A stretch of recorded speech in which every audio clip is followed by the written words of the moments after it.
نحمدہ ونصلی علی رسول الکریم اما بعد اعوذ باللہ من الشیطان الرجیم بسم اللہ الرحمن الرحیم واللہ الذی ارسل الریاح فتثیر سحابا فسقناہ الی بلد میت فاحیینا به الارض بعد موتها کذلک النشور من کان یرید العزت فللہ العزت جمیعا الیہ یصعد الکلم الطیب والعمل الصالح یرفعہ والذین یمکرون السیئات لهم عذاب شدید ومکر اولئک هو یبور واللہ خلقکم من تراب ثم من نطفة ثم جعلکم ازواجا وما تحمل من انثى ولا تضع الا بعلمه وما يؤمر من مؤمر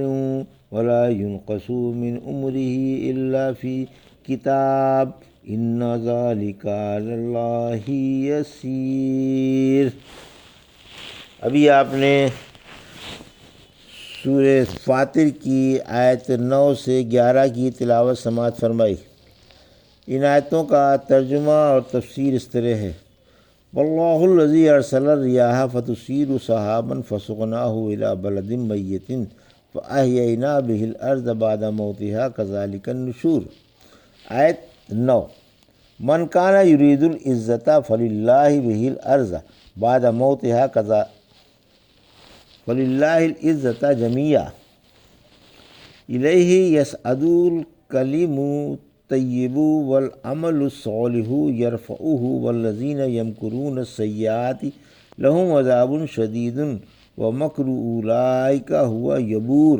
آیت 10: واللہ خلقکم من تراب ثم من نطفة ثم جعلکم ازواجا وما تحمل من انثى ولا تضع الا بعلمه وما يؤمر من مؤمر ولا ينقص من عمره الا في کتاب ان ذلك على اللہ یسیر۔ آیت 11: ترجمہ: اللہ ہی نے ہوائیں بھیجیں جو بادل اٹھاتی ہیں، پھر ہم اسے کسی مردہ زمین کی طرف ہانک کر لے جاتے ہیں، پھر اس سے مردہ زمین زندہ کر دیتے ہیں۔ اسی طرح زندگی بعد الموت بھی ہے۔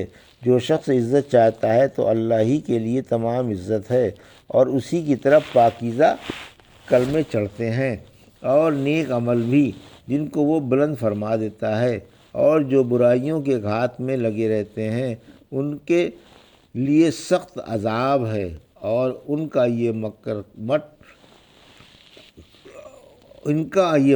مٹ کر ہی رہے گا۔ اللہ نے تم کو مٹی سے پیدا کیا، پھر نطفے سے، پھر اس نے تمہیں جوڑا جوڑا بنایا، اور عورتوں کا حاملہ ہونا اور ان کے بچے پیدا ہونا ساری باتیں اس کے علم میں ہیں۔ کسی کو لمبی عمر کا دیا جانا اور کسی کو کم عمر کا، سب کچھ کتاب میں ہے۔ یہ سب کچھ اللہ کے لیے بہت ہی آسان ہے۔ یہ تھا ترجمہ سورہ فاطر کی آیت 9 سے 11 کا۔ تفسیر: آیت 9: زندگی بعد الموت کی دلیل۔ اللہ اکثر احیائے زمین سے زندگی بعد الموت پر استدلال فرماتا ہے۔ سورہ حج کے شروع میں بھی یہی دلیل ہے کہ اس نے انسان کو زندگی بعد الموت کا نقشہ ذہن نشین کرنے کی طرف توجہ دلائی گئی ہے کہ دیکھو، زمین خشک و بنجر ہے، اس پر رویدگی کا نام و نشان تک نہیں۔ پھر جب اللہ کے حکم سے گھٹا جھک آ کر آتی ہے اور اس پر اپنے فوارے چھوڑ جاتی ہے تو وہی زمین سرسبز و شاداب ہو جاتی ہے، لہلہانے لگتی ہے اور ہر نفیس جوڑا پیدا کر دیتی ہے۔ پہلے اس پر خاک اڑ رہی تھی، زندگی کا نام و نشان تک نہ تھا۔ پانی برس جانے کے بعد اب اس کی ہر جگہ زندگی اور حیات سے بھرپور ہے، اور زندگی کے خوشنما نظارے جھومتے ہوئے نظر آ رہے ہیں۔ انسان بھی اسی طرح پیدا ہو جائیں گے۔ پھر جیسے آج تمہیں اس زندگی بعد الموت میں شبہ نہیں ہوتا، اسی طرح کل والی زندگی بعد الموت میں شبہ نہیں ہونا چاہیے۔ جب اللہ تمہارے جسم پیدا کرنا چاہے گا تو عرش کے نیچے سے ایک عام بارش فرمائے گا، اور تمام جسم اس کے حکم سے اپنی اپنی قبروں میں اس طرح پیدا ہو جائیں گے جیسے آج زمین میں دانہ پیدا ہو جاتا ہے۔ آیت 10، اللہ کی اطاعت میں دنیا اور آخرت کی عزت ہے، یعنی جو دنیا اور آخرت کی عزت محبوب رکھتا ہے اسے اللہ کی اطاعت کو چمٹ جانا چاہیے، کیونکہ اللہ دنیا اور آخرت کا مالک ہے اور تمام عزتیں اسی کے قبضے میں ہیں، جیسا کہ سورہ نساء کی آیت 139 میں فرمایا، جو ایمان والوں کو چھوڑ کر کافروں کو دوست بناتے ہیں کیا وہ ان کے پاس عزت ڈھونڈتے ہیں؟ یاد رکھو تمام عزتیں اللہ کے قبضے اور ملکیت میں ہیں۔ سورہ یونس کی آیت 65 میں فرمایا، آپ کو ان کی بات صدمہ نہ پہنچائے، واقعی تمام عزت اللہ ہی کے قبضے میں ہے۔ سورہ منافقون کی آیت 8 میں فرمایا، اور عزت اللہ ہی کے لیے، اس کے رسول ہی کے لیے اور ایمان والوں ہی کے لیے ہے، لیکن منافقوں کو اس بات کا یقین نہیں، لہذا جو بتوں کو پوج کر عزت کا خواہش مند ہے اسے عزت نصیب نہ ہوگی، کیونکہ عزت اللہ کے قبضے کی چیز ہے، اللہ اسے اپنے دشمنوں کو نہیں دے گا۔ عزت اللہ کی اطاعت کر کے حاصل کرو، یا یہ مطلب ہے کہ جو یہ جاننا چاہتا ہے کہ عزت کس کی ملکیت ہے تو تمام عزتیں اللہ کی ملکیت میں ہیں۔ نیک عمل اللہ کی طرف چڑھتے ہیں، پھر فرمایا پاکیزہ صاف اور ستھرے کلمے اسی کی طرف چڑھتے ہیں، یعنی ذکر اللہ، تلاوت قرآن اور دعائیں، سب کا مرجع وہی ہے۔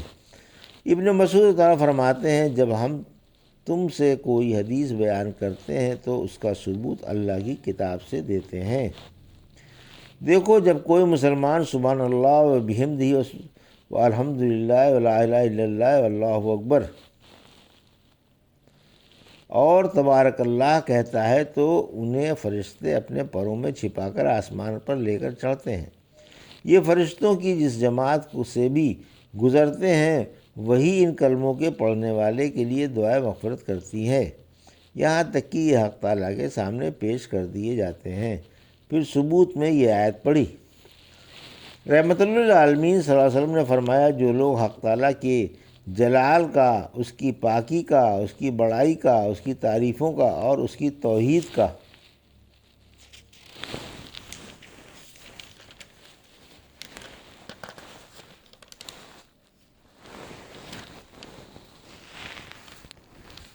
ذکر کرتے رہتے ہیں، یہ سبحان اللہ اللہ اکبر، الحمد للہ لا الہ الا اللہ و سبحان اللہ العظیم کلمہ عرش کے پاس ان کا ذکر کرتے رہتے ہیں، ان کی شہد کی مکھیوں جیسی بھڑبڑاہٹ ہوتی ہے۔ کیا تمہیں یہ بات پسند نہیں کہ ہمیشہ تمہارا ذکر خیر کرنے والی اللہ کے پاس کوئی چیز ہو؟ ریاکاروں کا بیان، پھر فرمایا، جو مکر و فریب سے برائیاں کرتے ہیں، یعنی ریاکار جو لوگوں کو دکھانے کے لیے بظاہر نیک عمل کرتے ہیں، چونکہ ان کے عمل خلوص سے خالی ہیں اسی لیے منہ مار دیے جاتے ہیں، وہ لوگوں کو دھوکہ دیتے ہیں، لوگ سمجھتے ہیں کہ یہ اللہ والے ہیں، حالانکہ اللہ کی حضوری سے کوسوں دور رہتے ہیں۔ فرمایا، وَلَا يَذْكُرُونَ اللَّهَ إِلَّا قَلِيلًا۔ سورہ نساء کی آیت 142 میں یہ لوگ اللہ تعالیٰ کا ذکر تو کرتے ہی نہیں مگر تھوڑا۔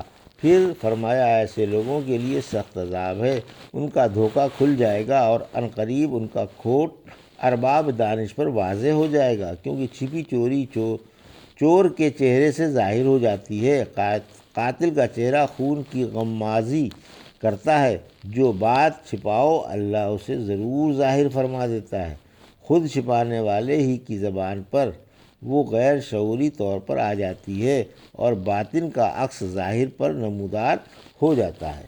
ریاکار کی ریاکاری کافی عرصے تک چھپی ہوئی نہیں رہ سکتی، کوئی بدو ہی ان کے دام و فریب میں پھنس جائے تو پھنس جائے، ایمان والے تو نور و فراست رکھتے ہیں، ان کی بے ایمانی کا رنگ ان پر نہیں چڑھ سکتا، بلکہ جلدی ہی ان کے سامنے ان کا پول کھل جاتا ہے، اور علام الغیوب حق تعالیٰ سے تو کوئی بات بھی چھپی ہوئی نہیں ہے، اس پر ہر ایک کا حال ظاہر ہے۔ اللہ تعالیٰ وہ علام الغیوب ہے، یعنی حق تعالیٰ نے تمہارے باپ آدم کی ابتدا مٹی سے کی، پھر ان کی نسل کا سلسلہ ناچیز پانی کے قطرے سے چلایا، پھر اس نے اپنی مہربانی سے کسی کو لڑکا اور کسی کو لڑکی بنایا، یہ اس کا لطف و کرم ہے کہ اس نے تمہارے لیے تمہاری ہی جنسوں میں سے جنسوں سے جوڑے بنائے تاکہ تم ان سے آرام حاصل کرو۔ پیٹ کے بچوں کا بھی اسے پورا علم ہے، اور بچوں کے پیدا ہونے کا بھی اس سے کوئی چیز پرواہ نہیں ہے۔ سورہ انعام کی آیت 59 نے فرمایا بلکہ وہ ہر گرنے والے پتے کو بھی جانتا ہے، اور زمین کے اندھیروں میں کوئی دانہ اور کوئی خشک و تر چیز ایسی نہیں جو ایک روشن کتاب میں موجود نہ ہو۔